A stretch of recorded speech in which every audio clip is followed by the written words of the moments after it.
할렐루야. 반갑습니다. 우리 앞뒤자께서 인사하겠습니다. 반갑습니다. 안녕하십니까? 네, 감사합니다.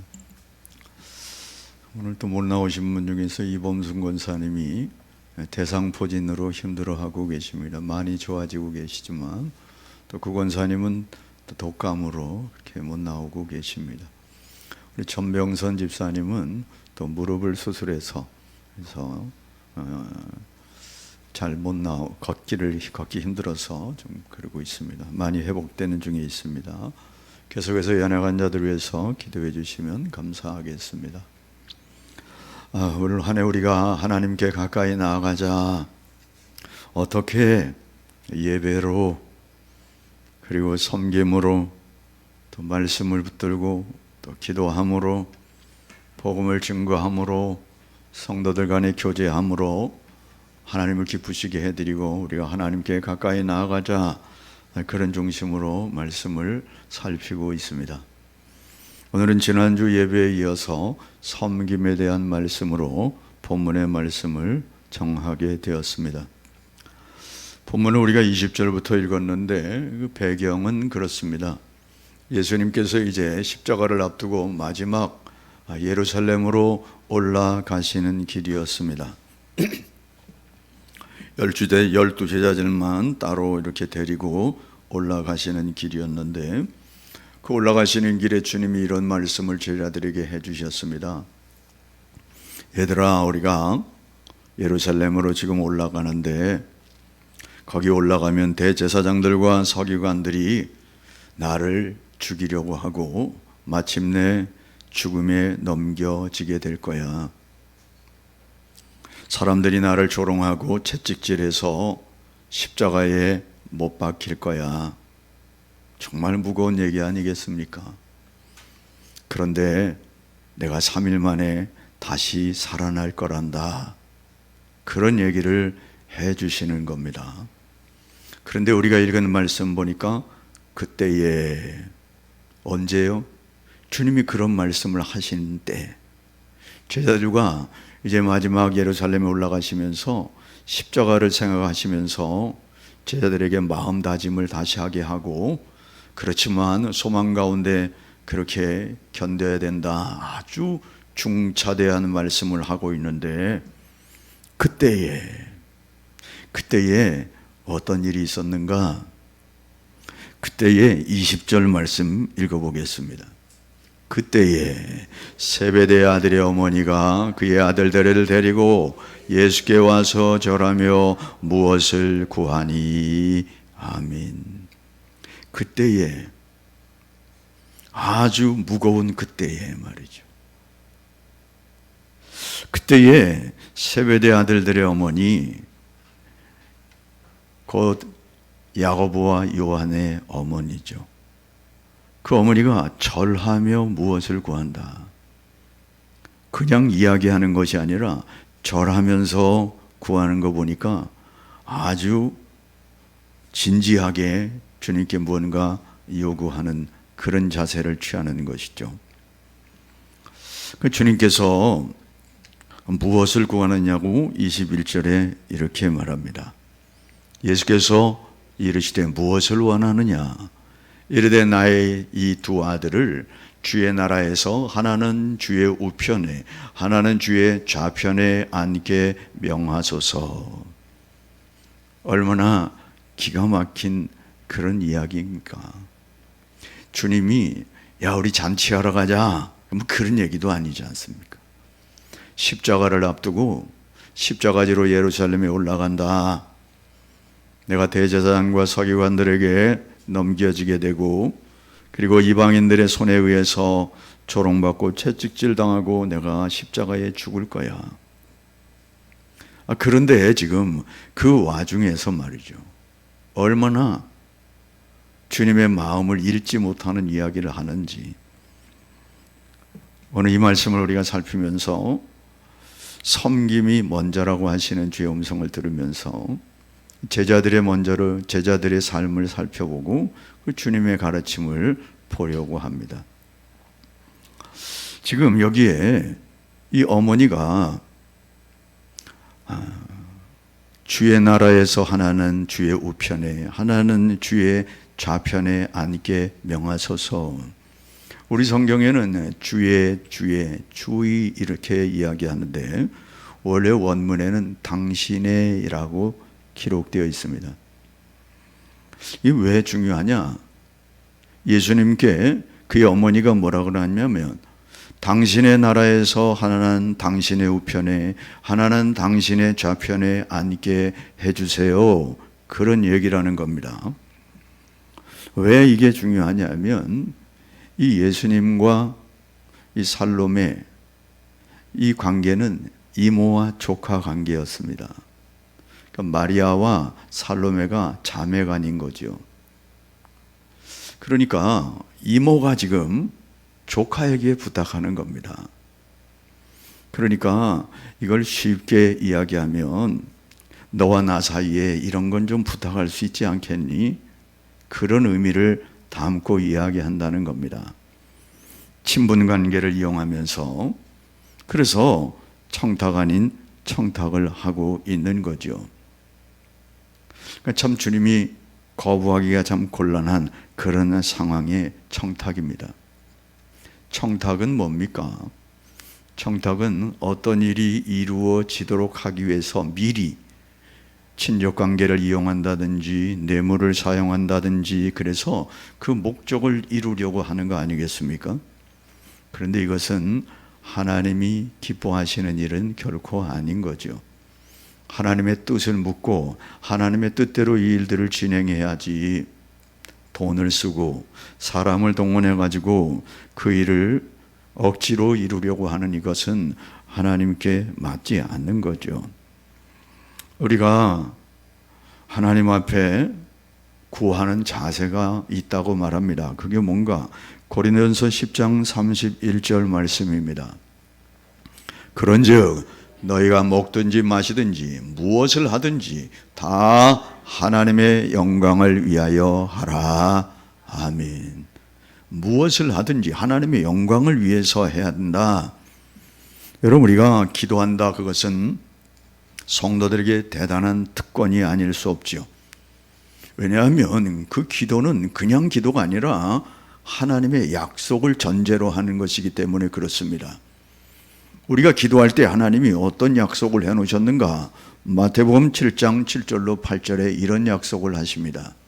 구하라, 그리하면 너희에게 주실 것이요, 찾으라, 그리하면 찾아낼 것이요, 문을 두드리라, 그리하면 너희에게 열릴 것이니 구하는 이마다 받을 것이요, 찾는 이는 찾아낼 것이요, 두드리는 이에게는 열릴 것이니라. 아멘. 하나님이 이런 약속을 해놓으셔서 우리가 구하는 겁니다. 우리가 찾는 겁니다. 우리가 두드리는 것이죠. 이 약속은 모든 성도들에게 여전히 유효합니다. 그런데 이렇게 기도한다고 해서 다 응답되는 건 아니라는 사실이죠. 그럼 또 뭔가? 뭐라고요? 먹든지 마시든지 하나님의 영광을 위하여 하는 것처럼 우리가 기도하는 것도 그 목적으로 기도해야 된다, 그런 뜻입니다. 나의 정욕을 위해서, 나의 이기적인 욕심을 위해서 기도하는 것이 아니라 항상 이 기도의 제목의 결과가 하나님이 기뻐하실 일인가, 아니면 나를 만족시키는 것인가, 그 부분을 늘 기억해야 한다는 것이죠. 그래서 하나님의 영광을 위한 기도, 하나님의 뜻을 위한 기도를 해야 한다. 주님도 십자가 앞에서 하나님 아버지, 이 잔을 내게서 옮겨 주옵소서, 그렇게 기도하시면서 제일 나중에 뭐라 하셨죠? 내 뜻대로 마옵시고 아버지의 뜻대로 되기를 원합니다. 그렇게 기도를 마무리하시죠. 우리도 그렇습니다. 우리가 하나님의 뜻을 잘 모를 때가 참 많잖아요. 그래서 하나님의 뜻을 찾기 위해서 애쓸 때가 많은데, 그러니까 우리가 하나님의 뜻대로 기도하지 못할 경우가 참 많이 있다는 것을 우리가 알아야 하죠. 그러므로 우리가 내 생각에는 하나님의 영광을 위하여 기도한다고 하지만 하나님의 뜻과 맞지 않을 수 있으니까 기도는 하되 마지막에는 내 뜻대로 마옵시고 아버지의 뜻대로 되기를 원합니다. 그 기도를 놓치지 않아야 할 줄로 믿습니다. 여러분, 지금 이 살로메, 예수님의 이모가 말이죠, 자기 두 아들을 이렇게 세워달라고 이야기하는 게 얼마나 이 동상이몽입니까? 3년 동안 주님을 따라다니면서 주님의 많은 일들을 보았고요, 주님이 여러 차례 말씀하셨습니다. 내가 십자가에 죽을 것이다, 여러 번 말씀하셨는데, 지금 이 조금 전에도 잊어버렸으면 모르겠는데 지금 그 얘기를 하고 있는 그때의 얘기를 하고 있다는 것이죠. 동상이몽이 뭡니까? 같은 잠자리에 누워서도 다른 꿈을 꾼다, 같은 처지에 있으면서도 목표가 서로 다르다, 그런 뜻을 동상이몽이라고 하지 않습니까? 지금 이 제자들이 야고보와 요한, 아니 야고보와 요한이 이렇게 이야기할 때에 다른 제자들은 좀 나름대로 왜 저렇게 이야기하나 그러면서 마음이 좀 죄송하게 이렇게 생각해야 되지 않겠습니까? 그런데 다른 제자들의 모습은 어떤가? 24절 읽어보겠습니다. 열 제자가 듣고 그 두 형제에 대하여 분이 여기거늘. 여러분, 다른 제자들도 그 나물의 그 밥이다. 그 나물의 그 밥이 뭡니까? 서로 어울리는 것 같지만 그냥 다 그런 사람들이다. 별반 다르지 않다. 여러분, 왜 이들이 분을 내는 겁니까? 감히 니네들이 그런 거죠.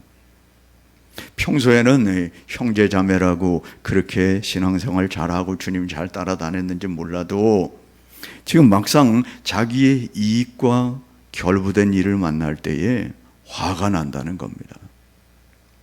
아니, 쉽게 말하면 아줌마, 아니 당신의 두 아들을 그렇게 좌편 우편에 앉히면 나는 뭡니까? 나는 베드로가 말이죠, 그래도 수제자라고 하고 나이도 제일 많은데 베드로도 화가 나는 거예요.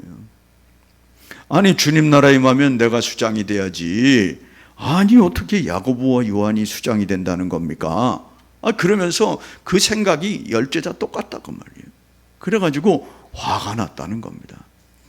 얼마나 이기적이고 자기중심적으로 주님을 따라다녔는가를 보여주는 것이죠. 이런 얘기를 들을 때 주님이 그 마음을 우리가 한번 입장 바꿔 생각하면 얼마나 무거우셨을까요? 3년 동안 따라다니면서 그래 가르치고 그래도 내 제자들이라고 그렇게 내가 앞으로의 일들을 이야기했건만 너무 안타까운 주님의 마음이 아니겠습니까? 이들은 영적인 무지 속에서 지금 예수님이 예루살렘으로 올라간다고 하는 목적을 이야기하는데도 불구하고 거기에는 관심이 없고 드디어 정치적 메시아로 생각해서 정치적 왕이 된다고 하는 이런 이해 속에 자신들의 지위를 보장받으려고 서로 지금 다투고 있는 이런 모습. 여러분, 우리 교회도 그렇습니다. 교회 신앙생활 오래 하신 분들, 성경의 지식도 많은 분들, 그런 분들일수록 더 자신을 돌아봐야 합니다. 내가 지금 신앙생활하는 목적이 어디에 있는가? 내가 지금 주님을 따라가는 목적이 어디 있는가? 여러분, 신앙생활 오래 한 사람들은 얼마나 큰 자랑거리입니까? 감사의 조건이기도 하죠. 그런데 문제는 그 속 사람이 여전히 바뀌지 않는다면 의미 없다 그 말이죠. 지금은 3년 동안 계속 옆에서 동고동락하면서 따라다녔던 제자들이지만 주님이 이런 말씀하시는데 목적을 다른 데 두고 지금 주님 따라다닌 거 아니겠습니까? 여러분, 우리가 변화되어야 될 것은 겉사람이 아니라 속사람이라는 겁니다. 로마서 12장 2절 말씀입니다. 너희는 이 세대를 본받지 말고 오직 마음을 새롭게 함으로 변화를 받아 하나님의 선하시고 기뻐하시고 온전하신 뜻이 무엇인지 분별하도록 하라. 아멘. 여기 오직 마음을 새롭게 한다. 그 마음이 뭡니까? 속사람이에요. 속사람이 바뀌는 것을 말하는 겁니다. 고린도후서 5장 17절에도 이런 말씀이 있지요. 그런즉 누구든지 그리스도 안에 있으면 새로운 피조물이라. 이전 것은 지나갔으니 보라 새 것이 되었도다. 아멘. 여기에 새로운 피조물이라고 하는 것은 시간적인 새로움을 말하지 않습니다. 질적으로 새롭게 된 것을 말합니다. 예수 그리스도 안에 있으면, 예수 그리스도를 믿으면 속사람이 완전히 바뀌는 그런 은혜가 있게 된다는 것을 말씀하는 것이죠. 여러분, 속사람이 바뀐 걸 도대체 어떻게 알 수 있습니까? 속을 뚫어져 볼 수도 없고 말이죠. 저 사람이 예수 그리스도 안에 있으면서 참 속사람이 변한 걸 무엇으로 알 수 있습니까? 삶으로 알 수 있는 거죠. 그의 생활을 통해서 정말 저는 그리스도 안에서 속사람이 변한 사람이로구나, 우리가 그걸 알 수 있죠. 생활의 증거가 있어야 한다는 것입니다. 여러분, 그러므로 우리가 늘 자신을 점검해야 합니다. 고린도서 10장 12절 말씀입니다. 그런즉 선줄로 생각하는 자는 넘어질까 조심하라. 할렐루야. 여러분, 제자들이 예수님이 따라다니면서 얼마나 기분 좋을 때가 많았는지 몰라요. 어깨가 으쓱할 때가 한두 번이 아니었습니다. 왜요? 기적을 베풀고 이적을 베풀고 말이죠. 인산인해로 주님을 따라다니니까 거기에 앞장선 제자 12명이서 얼마나 신났겠습니까? 기대가 있고요. 그리고 사람들을 막 정리해가면서 질서를 세우면서 주님의 사역을 도왔던 그들 아니겠습니까? 여러분, 그러니까 이제 주님의 나라에 임하면 자신들이 다 장관 자리 차지하면서 으쓱거릴 그런 생각들에 꽉 차 있었잖아요. 이게 야고보와 요한. 여러분, 야고보와 요한이지만 늘 주님 자기 엄마한테 말했던 것 같아요. 엄마, 조카 예수님에게 늘 좀 얘기 좀 해줘. 이제 곧 좀 있으면 왕이 될 텐데, 엄마 나 좀 한 자리 좀 하게 좀 청을 좀 넣어줘. 이모가 돼서 뭐 하는 거야? 막 그랬는지 모르겠어. 그런데 그 둘 빼놓고도 10제자가 똑같은 생각을 가지고 있으니 여러분, 주님이 얼마나 답답하셨을까. 이제 마지막 입성하는 그 자리에서까지 이렇게 하니 말이죠. 여러분, 자신들이 다 된 줄 알았어요. 이제 그 자리를 차지하는 줄 알았어요. 저와 여러분이 신앙생활에 대해서 다시 한번 점검하고, 나는 과연 정말 하나님의 마음을 읽고 있는가? 주님의 마음을 읽으면서 신앙생활을 하고 있는가? 주님의 마음, 내 속사람이 과연 얼마나 알고 있는가? 그런 부분들을 점검하면서 저와 여러분 신앙생활을 할 수 있게 되기를 바랍니다. 여러분, 그러면 주님의 이 제자들의 요청에 의해서, 그 어머니 요청에 대해서 주님이 어떻게 말씀하시는가 하는 거예요. 22절 말씀 읽어보겠습니다. 예수께서 대답하여 이르시되 너희는 너희가 구하는 것을 알지 못하는도다. 내가 마시려는 잔을 너희가 마실 수 있느냐? 그들이 말하되 할 수 있나이다. 여기 예수님께서 살로메가, 그 이모가 내 아들 두 아들 이렇게 해주세요 라고 이야기하는데, 주님이 뭐라 그랬냐면 너희는 너희가 구하는 것을 알지 못한다. 아니, 이모 혼자서 구하고 있는데 너희라고 말하는 건 뭐죠? 그것은 지금 두 아들 다 포함해서 넓게는 12제자 다 포함해서 너희는 이라고 말하는 거죠.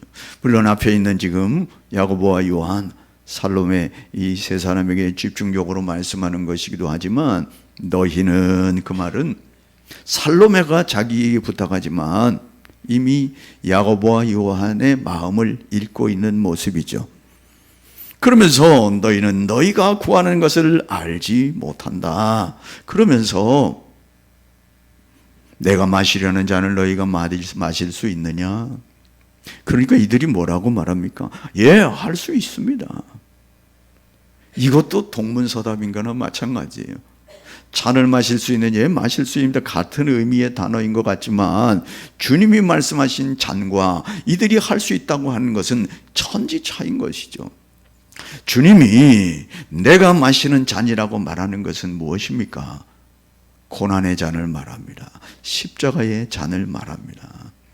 지금 내가 죽음의 잔을 마시러 가는데 너희들 구하는 거 제대로 알지 못하는구나. 나 지금 왕 되려고 올라가는 게 아니야. 십자가 지러 올라가는 거야. 고난당하러 올라가는 거야. 그런데 너희들도 이 고난에 동참할 수 있니? 이렇게 묻는데 그런 생각하지 않고 말이죠. 무슨 이 사람들은 뭐 포도주 한 잔 먹는 건 줄 알았나 보죠. 네, 마실 수 있습니다. 그까짓 거 뭐. 주님의 마음이 시원한 것이 아니라 더 답답해지는 것이죠. 십자가를 앞두고 그 죽음을 앞두고 제자들이 몰라도 이렇게 모를 수 있을까? 이 잔을 너무 쉽게 생각하는 그들의 모습을 보면서 여러분, 오늘도 주님께서 저와 여러분에게 그런 질문을 하고 계실지 모릅니다. 너희들 지금 나를 따라오는데 내가 마시는 잔 너희도 마실 수 있겠니? 우리가 네, 마실 수 있습니다. 그런 거 말고요. 다시 한번 깊이 생각하면서 과연 주님의 십자가의 이 고난 나도 마실 수 있을까? 주님이 나에게 묻는다면 나는 무엇라고 대답할 수 있을까? 그런 부분을 한번 돌아봐야 하는 거죠. 어떻습니까? 그렇게 생각하시는데도 나 마실 수 있습니다. 그럴 수 있는 분이 과연 얼마나 될까? 여러분, 그런데 저와 여러분은 예수를 믿음으로 말미암아 하나님의 자녀가 되었다고 선포됩니다. 영접하는 자, 그 이름을 믿는 자들이 하나님의 자녀가 되는 권세를 주셨다 말씀하시니까 우리는 예수를 영접함으로 하나님의 이미 자녀가 되었습니다. 자녀가 되었다는 것은 상속자가 되었다는 것이죠.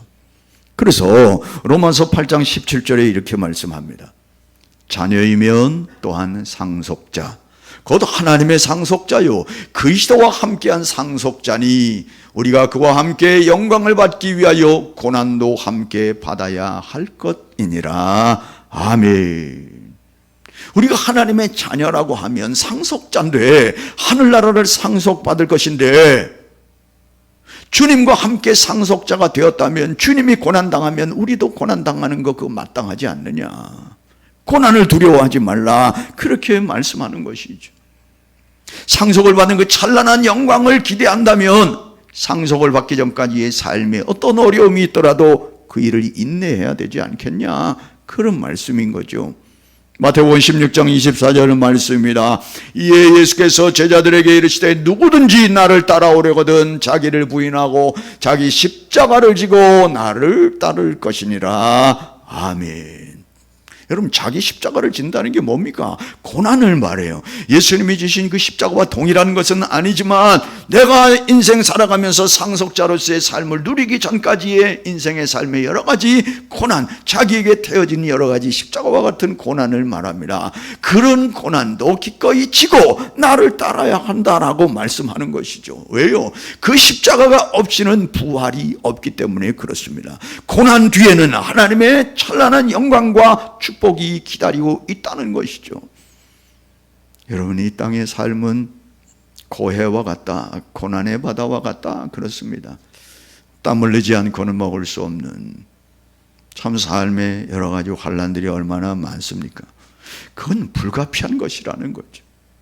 그럼에도 불구하고 우리가 예수 믿음으로 경건하게 살고자 하는 자는 좁은 문으로 들어가야 된다고 말씀하지 않습니까? 서울로 가는 길은 얼마든지 있겠지만 예수님의 상속자 약속에 참여하는 자는 하나뿐이 없습니다. 예수 그리스도를 믿고 고난에 동참하는 자. 여러분, 그런 의미로 지금 말씀하시는데 제자들은 아무 생각 없이 할 수 있습니다. 주님이 이렇게 그 함께 분을 내고 있는 제자들에게 또 말씀하십니다. 25절 말씀입니다. 함께 읽겠습니다. 예수께서 제자들을 불러다가 이르시되 이방인의 집권자들이 그들을 임의로 주관하고 그 고관들이 그들에게 권세를 부리는 줄 너희가 알거니와. 아멘. 여러분, 이 말씀을 하는 것은 제자들이 지금 이 생각들을 하고 있다는 거예요. 제자들 다시금 모아가지고 하시는 말씀이에요. 이방인의 집권자들이 그들의 임의로 주관하고, 여러분, 이방인의 집권자들이 뭐합니까? 부린다는 거예요. 권세를 부리고 그리고 아랫 사람들을 억압하면서 그렇게 나라를 다스리지 않니? 이 세상 나라의 통치자들과 하나님의 통치자들, 하나님의 나라에 다스리는 그것은 다 차이가 있다는 걸 말해요. 하나님 나라의 삶은 섬김과 겸손과 사랑이 기본이 되는 것인데, 너희가 이 통치의 개념을 모르고 어찌 이방인의 집권자들처럼 그런 생각을 가지고 있느냐, 그렇게 말하고 있는 것이죠. 여러분, 그래서 주님이 이렇게 말씀하시는 것은, 얘들아, 가치관을 바꿔야 돼. 세상 주관자들처럼 너 어디 한 자리 차지해가지고 권세를 부리려고 하는 그 생각 아니야. 여러분, 세상의 질서가 다 그런 거 아닙니까? 큰 자가 섬김을 받고 권세 있는 자가 모든 것을 주관하는 게 어디나 공통적이죠. 회사도 마찬가지고 어느 단체든지 세상의 조직은 다 마찬가지 아니겠습니까? 여러분, 그렇다 보니까 우리가 이런 세상에 섞여서 살다 보니까 교회 안에서도 신앙생활을 하면서도 그런 생각들이 나도 모르는 가운데 주관력으로 들어가 있는 거죠.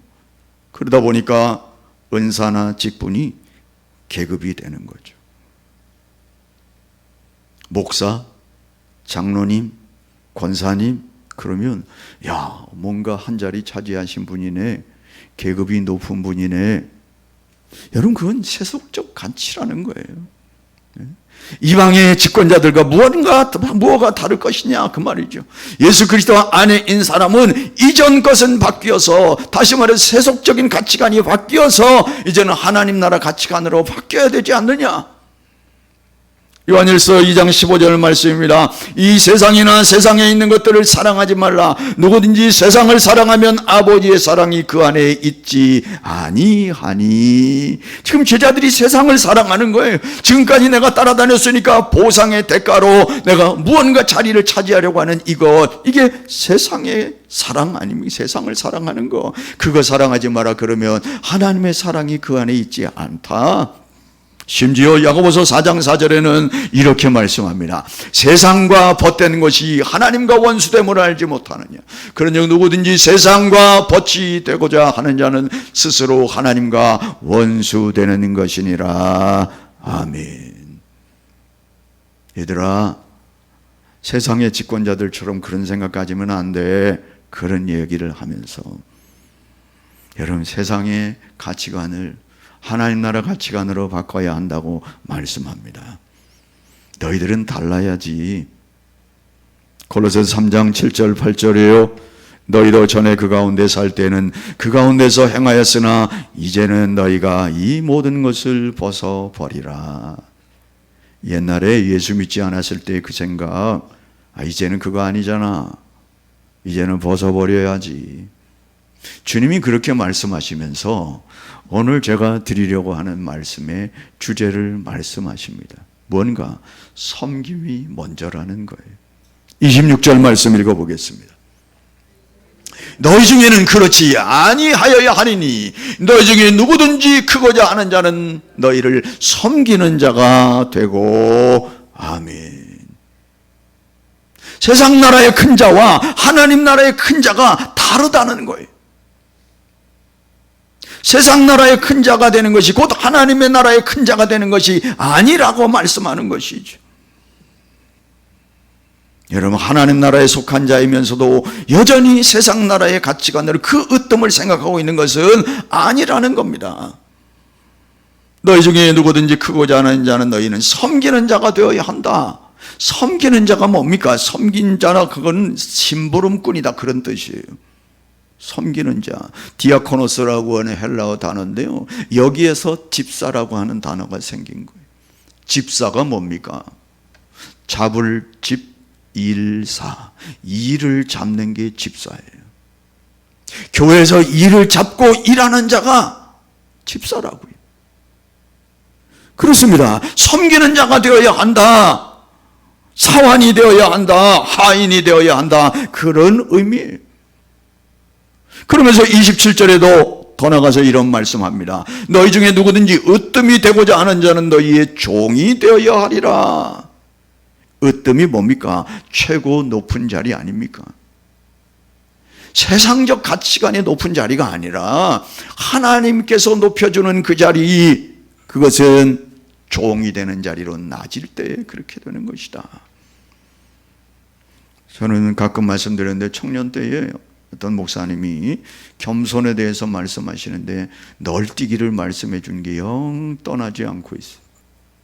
겸손이 뭔가 하나님 앞에서 나를 낮추는 것이다. 그 널뛰기 할 때 어떡하죠? 여기 탁 내가 내려오면 상대가 탁 올라가요. 하나님 앞에 내가 겸손합니다 하고 내려오면, 겸손을 자신을 내려오면 하나님이 높아지는 거예요. 그 하나님이 높아지실 때, 그래 내가 하나님이고 내가 창조주고 너희 주권자이다 이러고 그 자리에 머물러 계시는 분이 아니라 그분이 다시 튕겨주셔서 나를 높여주신다는 거예요. 높여줄 때 아이고 하나님 감사합니다, 나 이 자리 맞나요? 그게 아니라 아유 하나님 무슨 말씀이세요? 나는 낮은 자입니다 하고 다시 내려올 때 또 하나님이 높아지고, 이게 우리 삶 속에서 지속적으로 일어나야 한다. 그게 겸손이다. 그렇게 말씀하시는 것을 제가 잊지 않고 있어요. 여러분, 으뜸이 되고자 하는 자는 종이 되어야 한다는 거예요. 그게 천국의 본질이고 하나님 나라의 본질이라고 말씀하시면서 주님이 28절에 이렇게 말씀하십니다. 함께 읽어보겠습니다. 인자가 온 것은 섬김을 받으려 함이 아니라 도리어 섬기려 하고 자기 목숨을 많은 사람의 대속물로 주려 함이라. 아멘. 여러분, 제자들에게 이런 말씀을 다 하신 뒤에 얘들아 나를 봐. 자신을 모델 삼아서 제자들에게 이렇게 아주 강한 교육을 하고 있는 것이죠. 종이 되어야 한다. 으뜸이 되고자 하는 자는 섬기는 자가 되어야 한다. 그렇게 말씀하시면서 내가 온 것은 섬김을 받으려 함이 아니라 도리어 섬기려 하고 자기 목숨을 많은 사람들의 대속물로 주려는 거야. 너희들 나 따라다니는 제자들 맞아? 나를 본받으라 말씀하시면서, 여러분 대속물이 뭡니까? 대신 죽어주는 속죄물이에요. 많은 사람들을 대신해서 죽어주러 간다. 그것 때문에 오셨다. 그렇습니다. 예수 그리스도의 십자가의 사건으로 말미암아 죄와 허물로 죽었던 인생들이 죄의 속박에서 건져내어 생명을 얻고 자유함을 누리게 된 거, 이거가 십자가 사건이 아니고서는 있을 수 없는 그거잖아요. 그러니까 십자가가 필연이에요. 이거 없으면 우리는 여전히 죄의 종살이하며 죄와 허물로 죽었던 존재로 살아요. 그런 존재밖에 되지 않는 것이죠.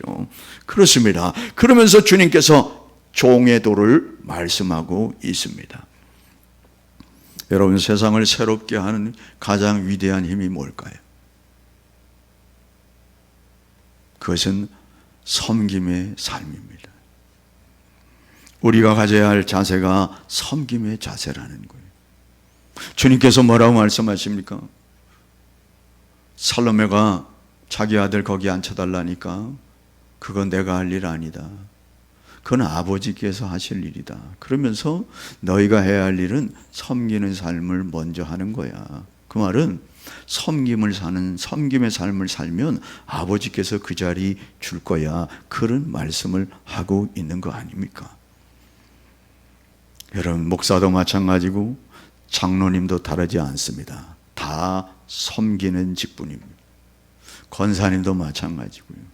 신앙생활이 오래될수록 연약한 성도들을 세우고 어깨라도 두들겨 주면서 힘내라고 하고, 내가 뭐 도와줄 일 없느냐고 말하고 도와주면서 끌어주면서, 그게 섬기는 거 아니겠습니까? 세상의 가치관이 지배하는 사람은요, 군림하려고 해요. 내가 여기에 개척 멤버인데 말이야, 이제 갓 들어온 사람이. 그게 군림하는 거 아닙니까? 그게 부리려고 하는 자세 아닙니까? 자신의 사회 지위가 어떠하든지 간에 항상 섬김의 자세로 여러분, 이런 섬김의 자세로 정치하는 사람, 권세자들은 이 권력을 남용하지 않습니다.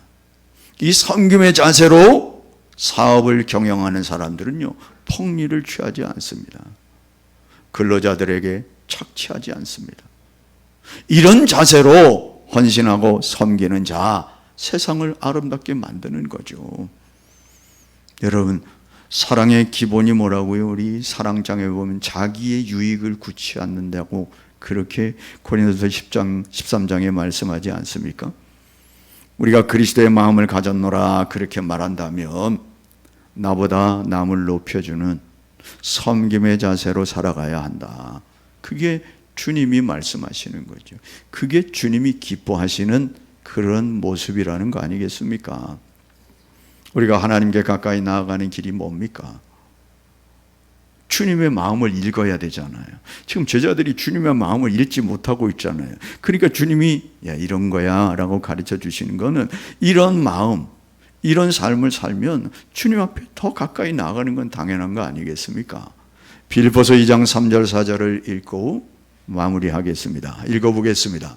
아무 일에든지 다툼이나 허영으로 하지 말고 오직 겸손한 마음으로 각각 자기보다 남을 낮게 여기고 각각 자기 일을 돌아볼 본떠러 또한 각각 다른 사람의 일을 돌보아 나의 기쁨을 충만하게 하라. 아멘. 말씀을 맺습니다. 주님 십자가지로 올라가는데 동상이몽 그 나물에 그 밥이니 제자들을 보면서 주님께서 야, 그렇게 사는 거 아니야. 하나님의 가치관을 다시금 가르쳐 주시면서 섬김의 삶을 살아야 한다. 그게 제자의 삶이라고 말씀하면서 저와 여러분의 삶이라고 말씀합니다. 그러면 주님을 좀 섬기고 살고 싶은데 주님이 보이셔야지. 주님이 어디 계시나? 주님이. 아니, 주님 섬기라는 주님 어디 계십니까? 주님 뭐라고 하시죠? 작은 자에게 냉수 한 그릇 대접한 것도 곧 내게 한 것이니라 말씀하세요. 그러니까 옆에 있는 성도를 섬기는 게 하나님 섬기는 거라는 거예요. 가정을 섬기고 남편을 섬기고 아내를 섬기고 이웃을 섬기고 교회를 섬기고 그게 다 하나님이 보실 때는 내게 한 것이다. 그렇게 보신다는 겁니다. 그 하나님이 얼마나 마음이 기쁘시겠습니까? 그래서 우리가 주님께 가까이 나아가는 길이 되는 것이죠. 막 주님이 끌어안아 주고 싶으실지 모르겠어요. 아니, 나는 내 아내를 사랑하고 섬기는데, 나는 내 남편을 사랑하고 섬기는데 주님이 막 너무 기쁘신 거예요. 왜? 내게 한 것이라고 보니까. 그런 은혜가 저와 여러분 가운데 넘치게 되기를 주의 이름으로 축복합니다. 찬양하겠습니다.